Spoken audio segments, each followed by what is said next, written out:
Terima kasih atas kesempatan yang diberikan kepada saya. Perkenalkan, nama saya Kostansa Masbait dari jurusan Manajemen Universitas Cendrawasih, kelas B reguler. Di sini saya akan menjelaskan tentang analisis inflasi dan pengambilan keputusan. Yang pertama, pengertian inflasi. Secara umum, inflasi adalah suatu keadaan di mana terjadi kenaikan harga-harga barang dan jasa. Inflasi adalah diartikan sebagai kenaikan harga barang dan jasa secara umum dan terus-menerus dalam jangka waktu tertentu. Kebalikan dari inflasi adalah deflasi, yakni penurunan harga barang secara umum dan terus-menerus. Penyebab inflasi. Terjadinya inflasi disebabkan oleh berbagai faktor, yaitu yang pertama, tarikan permintaan. Tarikan permintaan disebabkan permintaan atau daya tarik masyarakat yang tinggi pada suatu barang atau jasa yang mana biasanya dipicu dari membanjirnya likuiditas di pasar, sehingga permintaan jadi tinggi dan memicu perubahan tingkat harga. Peningkatan permintaan ini menyebabkan harga faktor produksi meningkat. Yang berikut, desakan atau tekanan produksi atau distribusi. Inflasi ini disebabkan dorongan kenaikan biaya produksi dalam jangka waktu tertentu secara terus-menerus. Biasanya inflasi jenis ini dipengaruhi desakan biaya faktor produksi yang terus meningkat, kelangkaan produksi, dan kelangkaan distribusi. Yang berikut, inflasi campuran. Inflasi ini terjadi akibat kenaikan penawaran dan permintaan yang disebabkan oleh ketidakseimbangan antara keduanya. Misalnya, ketika permintaan barang atau jasa A meningkat, lalu menyebabkan persediaan barang atau jasa A turun, sedangkan pengganti atau substitusinya terbatas atau tidak ada. Ketidakseimbangan ini akan mengakibatkan terjadinya inflasi. Yang berikut, jenis-jenis inflasi. Berdasarkan kenaikan harga, inflasi dibagi ke dalam 4 jenis, yaitu yang pertama, inflasi ringan. Inflasi ringan yaitu kenaikan harga di bawah 10% dalam setahun.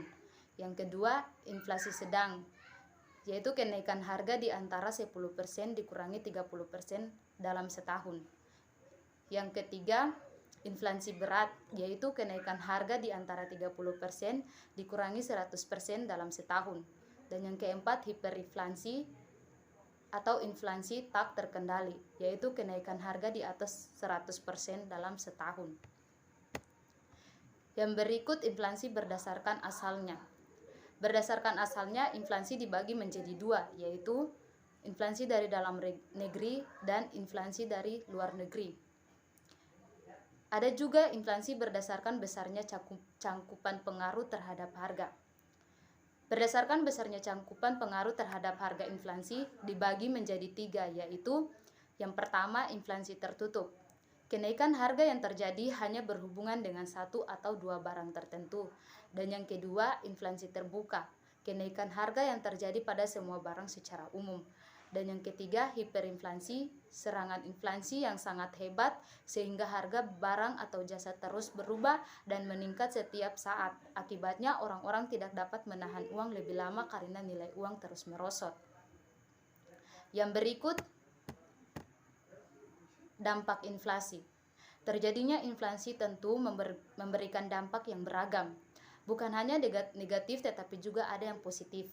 Apa saja dampaknya? Yang pertama, dampak inflasi terhadap pendapatan. Inflasi dapat mempengaruhi secara positif maupun negatif terhadap pendapatan masyarakat. Misalnya saja saat terjadi inflasi lunak, maka perusahaan akan merasakan dampak positif karena terjadi perluasan produksi sehingga dapat meningkatkan perekonomian. Yang berikut, namun inflasi ini justru akan berdampak buruk terhadap para pekerja dengan pendapatan tetap karena nilai uang yang diterima tidak berubah sementara harga barang atau jasa semakin tinggi. Lanjut, dampak inflasi pada bidang ekspor. Biaya ekspor akan mengalami kenaikan biaya yang tinggi saat terjadinya inflasi. Hal ini tentu saja berdampak negatif untuk para pelaku ekspor.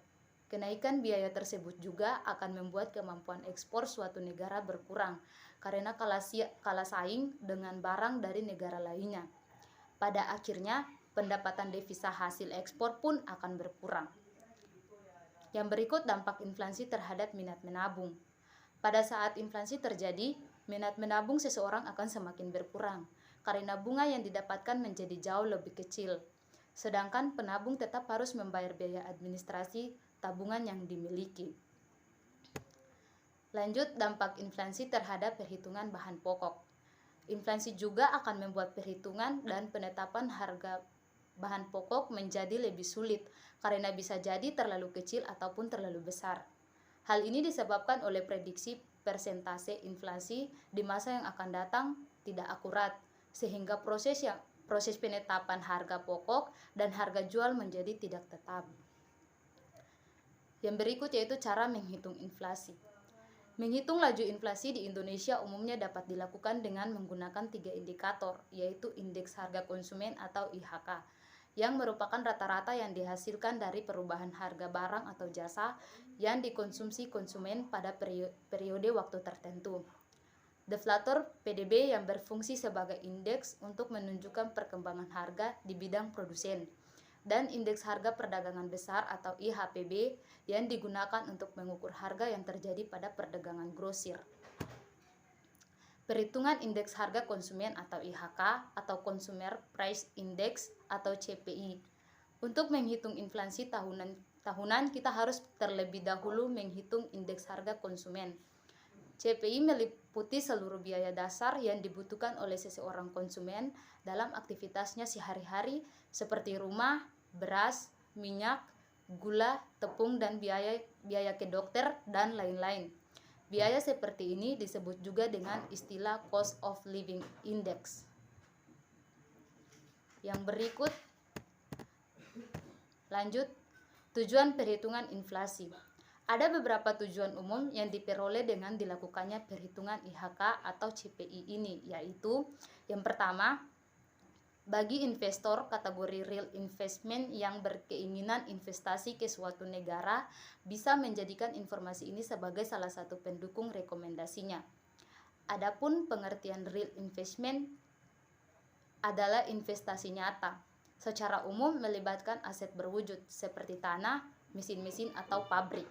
Yang kedua, bagi investor kategori financial investment, ukuran dan hasil hitungnya IHK atau CPI ini dapat menjadi salah satu base analysis. Adapun pengertian financial investment adalah suatu investasi keuangan melibatkan kontrak tertulis seperti saham biasa dan obligasi. Yang ketiga, tujuan indeks itu adalah mengukur perubahan harga eceran yang dibutuhkan untuk mempertahankan standar kehidupan yang tetap untuk konsumen rata-rata. Lanjut, pengaruh inflasi yang stabil dan terkendali pada dunia usaha. Secara umum ada beberapa umum positif yang dialami oleh dunia usaha sehubungan dengan kondisi inflasi yang stabil terkendali terhadap kinerja keuangan suatu badan usaha yang profit oriented, yaitu dengan kondisi inflasi yang stabil, perusahaan cenderung memiliki peluang untuk bisa memperoleh keuntungan sesuai dengan target dalam rencana bisnis. Dengan kondisi inflasi yang stabil dan terkendali, memungkinkan perusahaan untuk menjamin uang ke perbankan dalam bentuk kredit jangka menengah dan jangka panjang. Lanjut, pengambilan keputusan merupakan proses pemecahan masalah dengan menentukan pilihan dari beberapa alternatif untuk menetapkan suatu tindakan di masa depan. Pengambilan keputusan merupakan sikap yang hati-hati dalam bertindak untuk menentukan sebuah pilihan dari beberapa alternatif. Apa tujuan pengambilan keputusan tersebut? Pengambilan keputusan mempunyai arti penting bagi maju mundurnya suatu organisasi. Pengambilan keputusan yang tepat akan menghasilkan suatu perubahan terhadap organisasi ke arah yang lebih baik. Namun sebaliknya, pengambilan keputusan yang salah akan berdampak buruk. Lanjut,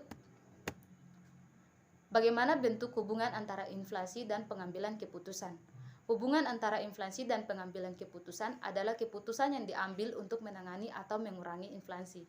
Contohnya, ketika inflasi terjadi, pemerintah akan melakukan operasi pasar. Masyarakat selalu menganggap inflasi membahayakan karena akan berdampak pada melonjaknya harga barang serta kebutuhan hidup.